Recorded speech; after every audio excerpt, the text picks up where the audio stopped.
The gamble did not begin with a dramatic order or a speech meant for history books. It began quietly, with a map spread across a table, frozen roads traced by tired fingers, and a realization settling into Patton's mind that what was about to happen would either redefine his legacy or destroy it. The German offensive in the Ardennes had erupted with ferocity, shattering Allied assumptions and exposing vulnerabilities no one wanted to admit existed. While commanders debated containment, Patton saw something else entirely, an opening that demanded movement, not caution.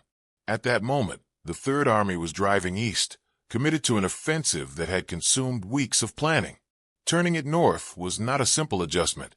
It was a logistical nightmare. Hundreds of thousands of men, thousands of vehicles, artillery, fuel convoys, and supply lines were oriented in the opposite direction. To reverse that momentum in the dead of winter, under enemy pressure, was an act most commanders would label impossible. Patton labeled it necessary. What made the decision so dangerous was not just the terrain or the weather, but the certainty that failure would be catastrophic. If the Third Army stalled, it would expose its flanks, collapse coordination with neighboring units, and potentially allow German forces to deepen their penetration. Patton understood this risk fully. Yet what terrified him more was hesitation. To him, delay was not safety. It was surrender disguised as caution. Patton had anticipated this moment long before it arrived. Months earlier, he had quietly instructed his staff to prepare contingency plans for a rapid northward pivot, even when such a move seemed unlikely. Many around him viewed this as paranoia, another example of his obsession with worst-case scenarios. But when the crisis erupted, those preparations transformed into a lifeline. What others scrambled to imagine, Patton was already ready to execute. When Patton informed Eisenhower that he could pivot the Third Army within days, the room reportedly fell silent. The claim sounded reckless, almost arrogant. Eisenhower, responsible for the entire Allied front, knew that trusting Patton meant staking everything on speed, precision, and discipline under brutal conditions. But Eisenhower also knew Patton's record. When Patton promised motion, he delivered it, or he broke himself trying. The order was given, and the gamble became real. Columns of armor turned on frozen roads, engines straining, crews exhausted, visibility reduced to inches by snow and fog. Soldiers who had been advancing toward Germany now marched into uncertainty, unsure why they were moving but fully aware that something had gone terribly wrong elsewhere. Patton's command style offered no comfort, only urgency. Speed, he believed, was the only mercy war allowed. The men of the Third Army paid the price of that belief with numb fingers, sleepless nights, and relentless pressure. Vehicles broke down, fuel froze, and supply lines stretched to their limit. Patton pushed anyway. To him, hardship was not an obstacle. It was proof that the maneuver was working. Every mile gained was a mile denied to the enemy, and every hour saved might mean lives spared elsewhere. What made the gamble extraordinary was not just the movement itself, but the coordination required to sustain it. Artillery had to be repositioned, communications reestablished, and air support recalibrated in weather that grounded planes and distorted intelligence. Any miscalculation could cascade into disaster. Yet the Third Army continued forward, held together by discipline, momentum, and Patton's unyielding belief that audacity could substitute for certainty. German commanders, watching the shift unfold, were stunned. They had not anticipated such a rapid response, especially from a force previously engaged elsewhere. The sudden appearance of Patton's units disrupted German timelines and forced them to divert resources desperately needed for their own objectives. What had been conceived as a decisive blow now encountered resistance that should not have existed so soon. For Patton, this was the confirmation he had been waiting for. War, as he understood it, was not about reacting. It was about imposing rhythm. By moving faster than the enemy could adapt, he turned chaos into leverage. The gamble was beginning to pay dividends, not because conditions were favorable, but because boldness had outpaced planning. Still, Patton knew the most dangerous phase lay ahead. Momentum could vanish as quickly as it appeared, especially in winter warfare. If the Third Army faltered now, critics would not remember the brilliance of the maneuver, only its cost. Patton carried that weight privately, masking doubt with aggression. Leadership, he believed, required confidence even when certainty was impossible. Behind the scenes, Eisenhower watched closely. He understood that Patton's gamble was buying time for the entire Allied front, even as it risked everything Patton commanded. Eisenhower did not interfere. He trusted the man he had both restrained and relied upon throughout the war. This was Patton's moment to prove that instinct, when disciplined by preparation, could rival strategy. As the Third Army pressed northward, the gamble ceased to be theoretical. It became measurable in miles, casualties, and hours shaved from disaster. Soldiers who would later speak of the maneuver remembered not speeches, but exhaustion and urgency. They sensed history unfolding around them, even if they did not yet understand its significance. By the time the Third Army approached its objective, the question was no longer whether Patton's decision was bold, but whether it would be enough. The gamble had altered the shape of the battle, but war never rewards effort alone. It demands results, and those results, still uncertain, waited just ahead in the frozen chaos Patton had chosen to enter. The further the Third Army moved north, the more the gamble revealed its true cost. Roads that existed on maps vanished beneath ice and wreckage, while enemy resistance stiffened with every mile. German units, realizing too late what was unfolding, fought not to win but to slow Patton's advance. Every delay mattered. Every stalled column meant another hour for German forces to tighten their grip elsewhere. Patton felt time pressing on him like a physical weight. Communication became a fragile lifeline. Radios crackled through interference. Messages arrived late or incomplete, and decisions often had to be made with partial information. Patton thrived in this uncertainty. He trusted his instincts and his subordinates, issuing clear, aggressive directives that left little room for hesitation.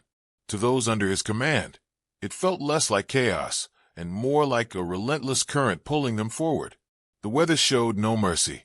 Snow buried vehicles overnight. Frostbite claimed fingers and toes, and men slept in conditions that blurred the line between endurance and survival. Patton refused to allow the elements to become an excuse.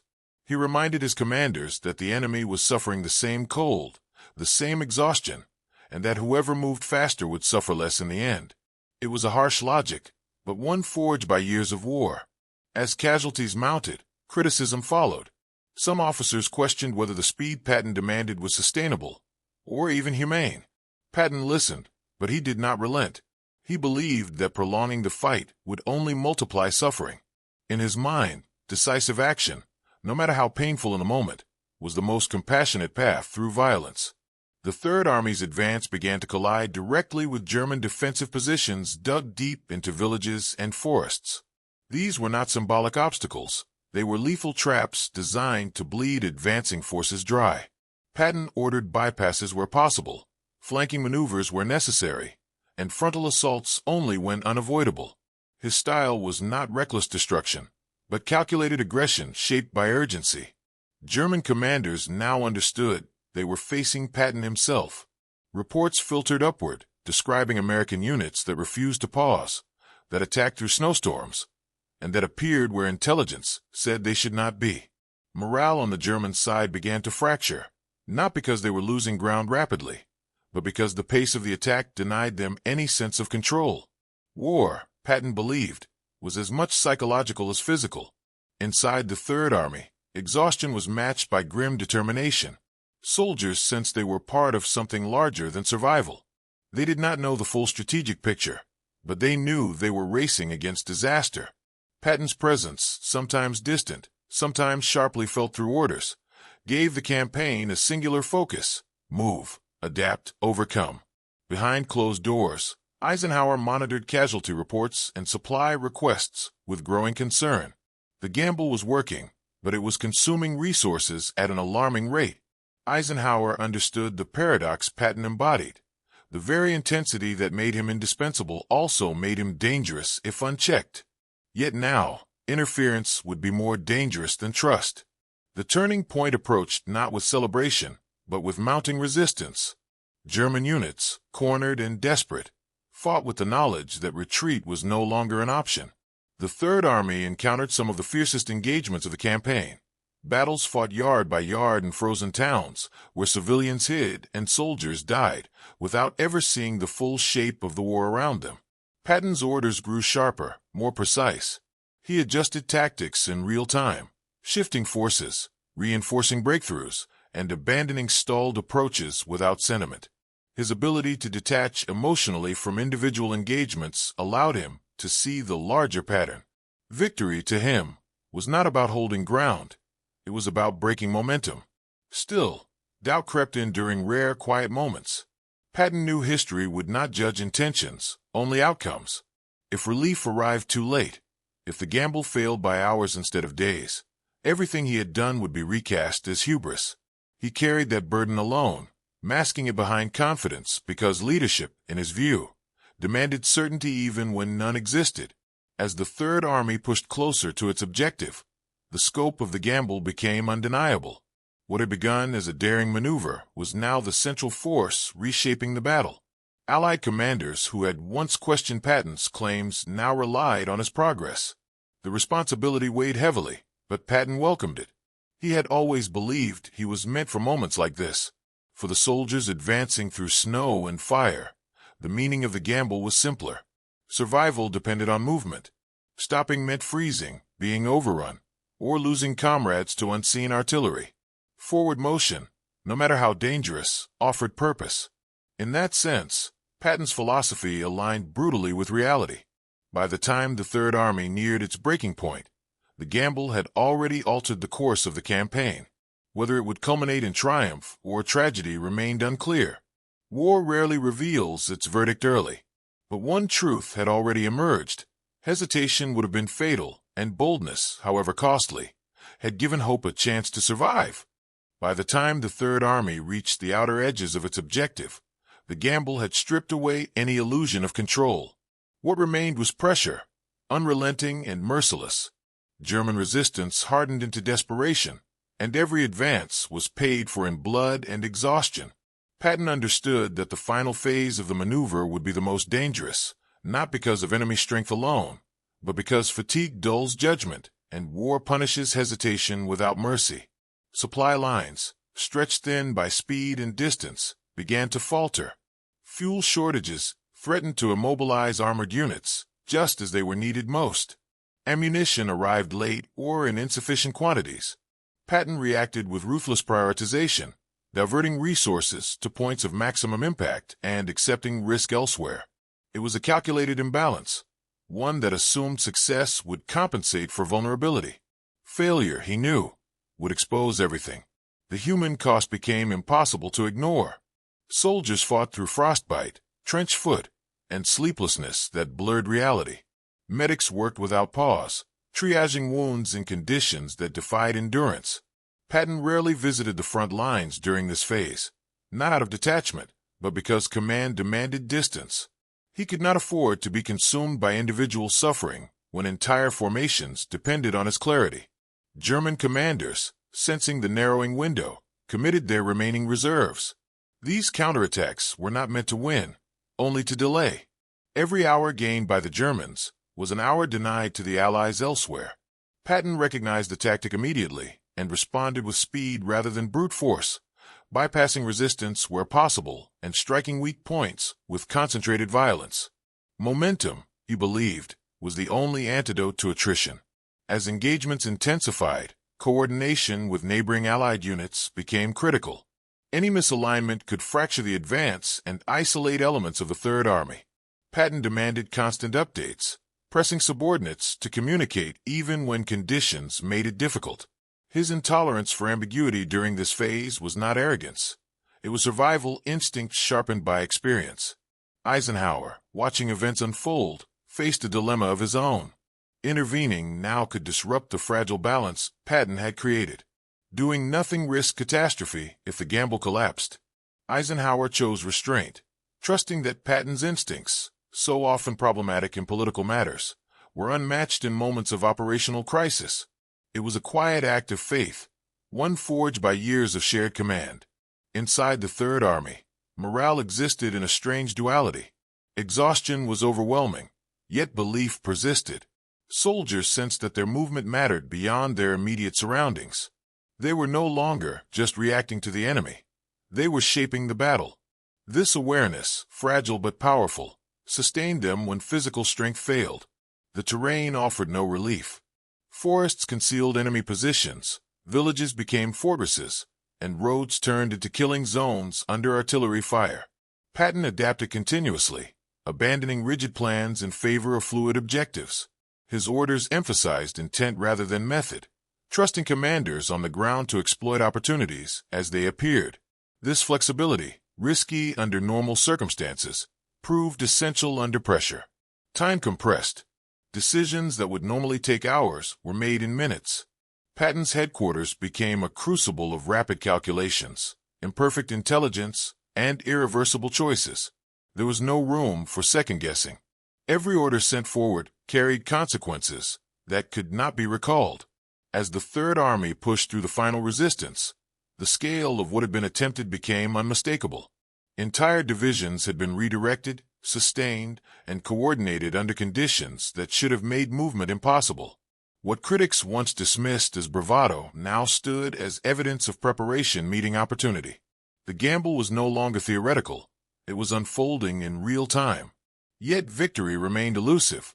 Patton knew that war's cruelest trick is granting hope before snatching it away. He refused to declare success prematurely, pressing his forces to secure gains and prevent reversal. Confidence, he believed, was earned only after the enemy could no longer respond. For the German defenders, collapse came not as a single moment, but as a gradual realization that the rhythm of the battle had been lost. Orders arrived too late, reinforcements never came, and the American advance refused to slow.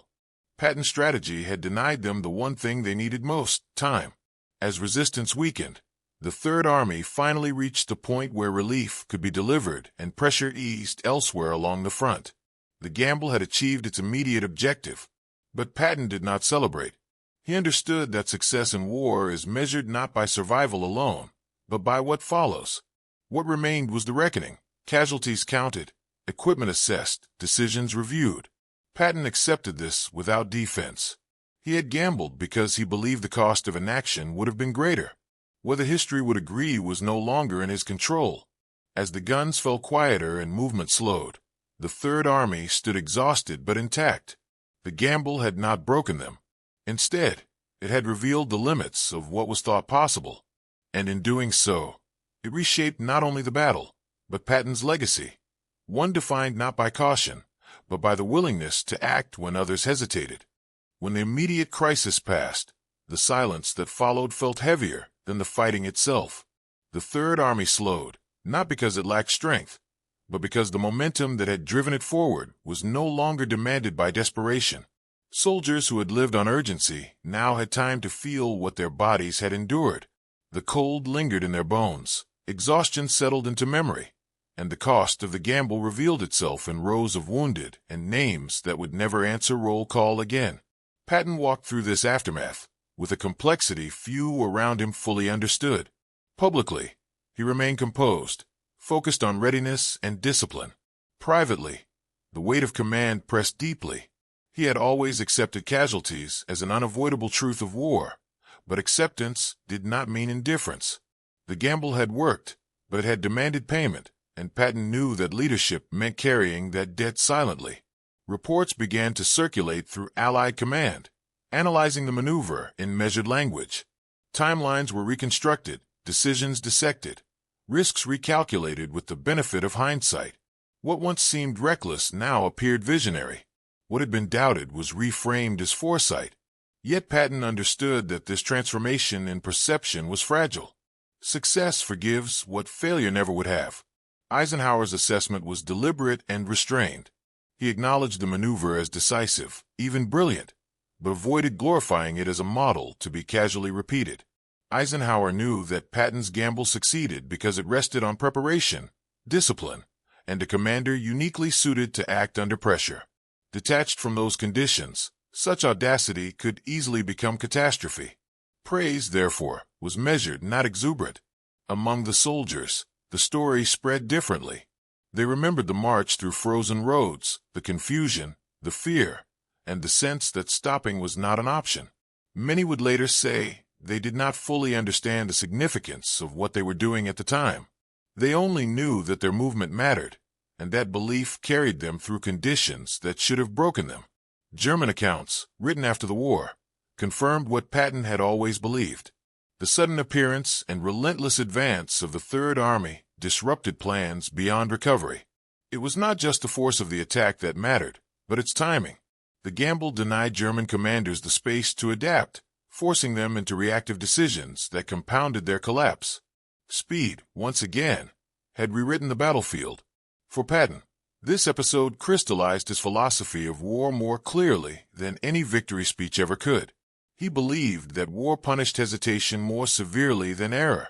Acting boldly, even imperfectly, could shape events. Waiting for certainty surrendered initiative to the enemy. The Third Army's gamble became the living proof of that belief, etched not in theory, but in lived experience. Yet this clarity came with isolation. Patton's way of thinking set him apart, even from those who admired him. Many respected his results, but recoiled from the risks he embraced. He was a commander whose success depended on circumstances aligning with his temperament. In moments of crisis, this made him indispensable. In moments of stability, it made him difficult to contain.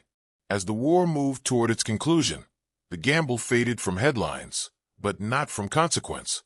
It secured Patton's reputation as a commander capable of reshaping battles through will and motion. It also reinforced the concerns of those who believed such leadership required firm boundaries. Both interpretations were true, and Patton lived within that contradiction. Historians would later debate whether the gamble was inevitable or extraordinary.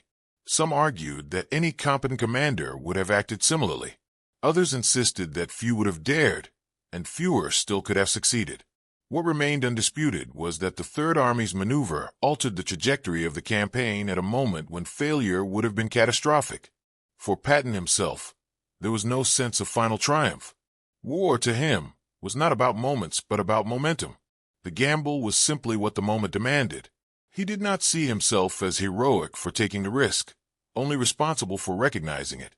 That distinction defined his leadership more than any medal or citation ever could. In the years that followed, as Patton's legacy became entangled with controversy and myth, this episode stood as a reminder of his core truth. Beneath the bravado and harsh words was a commander obsessed with preparation, speed, and decisive action. The gamble was not impulse. It was anticipation meeting opportunity under pressure. For the audience watching this story unfold decades later, the question remains unsettled. Was the gamble an act of genius, or a risk justified only because it succeeded? Would we praise the decision if it had failed by a single day, a single mile, a single broken supply line? History answers only with outcomes, not alternatives. Perhaps that is the enduring power of the Third Army's greatest gamble. It forces us to confront the uncomfortable reality that leadership is often judged backward, through the lens of results rather than intent. Patton accepted that reality fully. He acted when action was required, knowing that history would decide his fate without mercy.